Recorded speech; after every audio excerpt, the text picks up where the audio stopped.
because it was fun. And I didn't know that I had the time to do the whole series, but George Slaughter and Cosby always had an offer you couldn't refuse.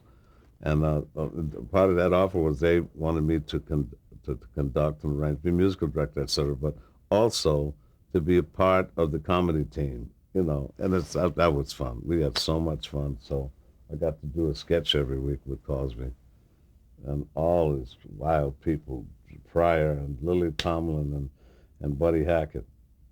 Cosby would come through with his dude's outfit on, had Lola on his arm, and the guy started shaking hands with him with all the soul shakes and everything else, and I'd come along and take his girl from him while he was doing all the shakes. It was fun. The demands on that much music a week is heavy. It is. But television is rough. It's a rough medium. It really is. And that's the good news. If it doesn't work, you got plenty of time. If it does work, you have to rush and do it every week. If it doesn't, like some of those other things, they just stayed there, and there's no problem. You get all the time you want. You do everything. As far as the responsibility of musical director, you do everything.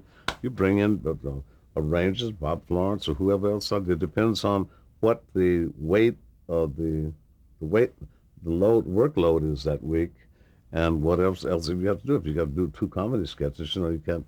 There's only so much you can get done, and you rehearse, and it's a pretty full week, and you've got guest artists, and sometimes they say that we'll be over at 11 o'clock, and we're there till 7 o'clock the next morning with band, full regalia, all of the props. I mean, the crew, everything. So you have to be young to do that. The band was all my guys, yeah. The guys with sessions, yeah. In fact, I had percussion. I didn't know he played drums, and Harvey Mason was on percussion.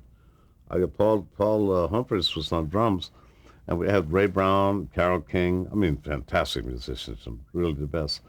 And uh,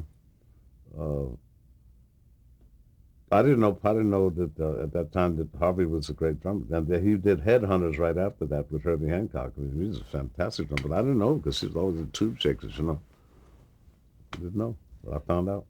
George Slaughter. Now that's who we. Now all three of us call each other Bunyan. So I think that started with because I was Bunyan's Bradford and Cosby was Badfoot Brown.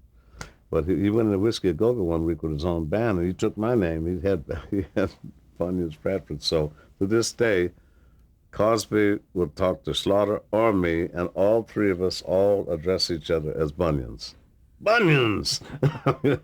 You can say that in the White House, and I know exactly who it is. Oh my God. That's got to be Slaughter or Cosby.